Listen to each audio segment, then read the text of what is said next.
اجرایی درگیر همین الان যুক্তরাষ্ট্র রাশিয়া মুখোমুখি লড়াইয়ের আশঙ্কা।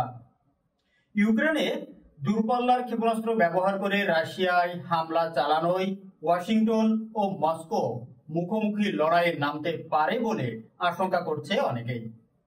রাশিয়ার কঠোর সতর্কবার্তা সত্ত্বেও ইউক্রেন মঙ্গলবার যুক্তরাষ্ট্রের তৈরি ATACMS ক্ষেপণাস্ত্র দিয়ে রাশিয়ার অভ্যন্তরে হামলা চালায়। পাল্টা হামলার আশঙ্কায় এরই মধ্যে ইউক্রেনে মার্কিন দূতাবাস বন্ধ করে দেওয়া হয়েছে। দূতাবাস বন্ধ করে দিয়েছে স্পেন, গ্রিস, ইতালি সহ আরো কয়েকটি দেশ। জরুরি পরিস্থিতিতে বা সংকটকালে দুই পক্ষের মধ্যে আলাপের জন্য যে হটলাইন চালু থাকে যুক্তরাষ্ট্র ও রাশিয়ার মধ্যে সেটিও আর সচল নেই। এ অবস্থায় ইউক্রেনকে মানব বিধ্বংসী স্থলমাইন সরবরাহের অনুমতি দিয়েছে জো বাইডেন প্রশাসন। দেওয়া হবে আরো $275 মিলিয়ন অস্ত্র ও অর্থ সহায়তা। সব মিলিয়ে ইউক্রেনকে কেন্দ্র করে যুক্তরাষ্ট্র ও রাশিয়ার মধ্যে উত্তেজনা চরম আকারে পৌঁছেছে। যুক্তরাষ্ট্র জানিয়েছে বড় বিমান হামলার শঙ্কায় তারা কিয়েভের দূতাবাস বন্ধ করে দিয়েছে। মার্কিন পররাষ্ট্র মন্ত্রণালয়ের এক কর্মকর্তা সামাজিক যোগাযোগ মাধ্যম এক্সে জানান, দূতাবাসের কর্মকর্তা কর্মচারীদের দ্রুত নিরাপদ স্থানে সরিয়ে নেওয়া হয়েছে। কিয়েভ থেকে এক কর্মকর্তা CNN-কে বলেন, মঙ্গলবার রাতভর দূতাবাস এলাকায় বেশ কয়েকবার বিমান হামলার সাইরেন বেজেছে।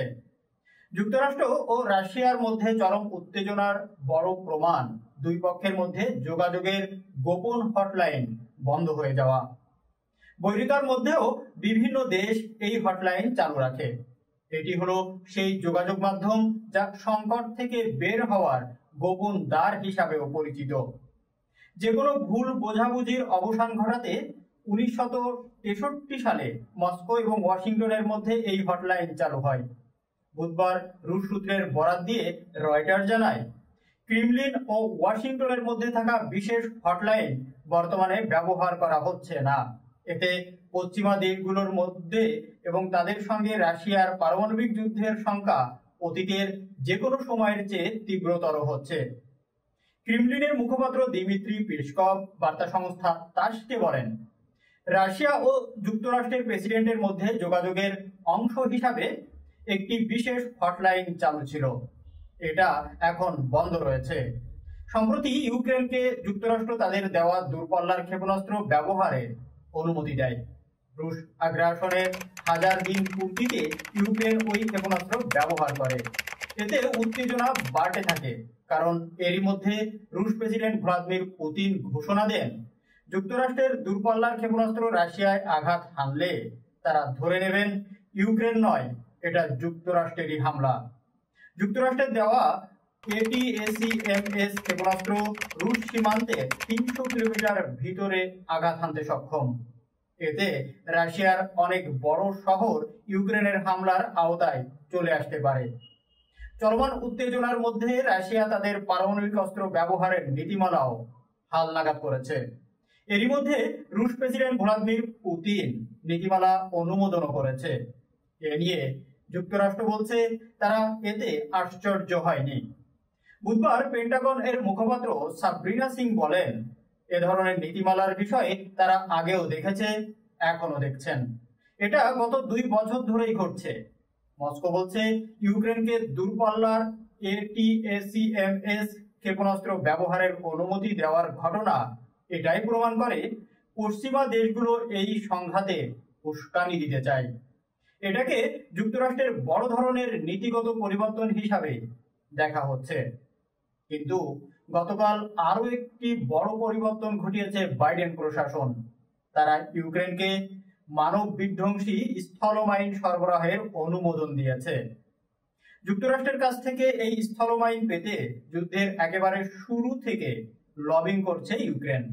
অবশ্য এরই মধ্যে দেশটি যুক্তরাষ্ট্রের ট্যাঙ্ক বিধ্বংসী মাইন পেয়েছে। বুধবার দ্য গার্ডিয়ান অনলাইন জানায়, মার্কিন প্রতিরক্ষা মন্ত্রী লয়েড অস্টিন নিশ্চিত করেন, বাইডেন প্রশাসন এই স্থলমাইন ব্যবহারে ইউক্রেনকে অনুমতি দেবে।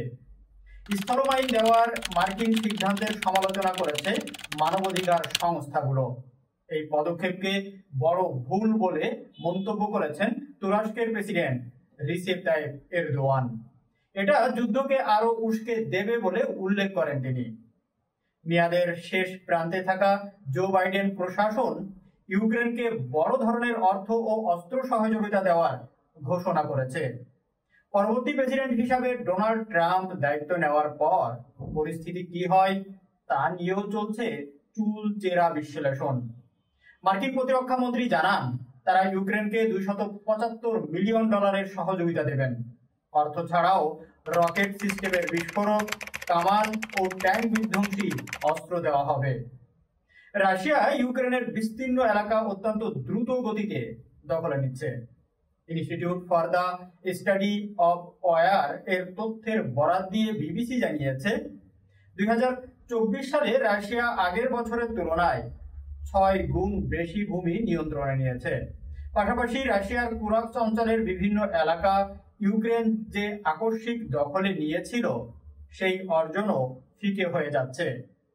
রুশ সেনারা তাদের পিছু হটতে বাধ্য করছে।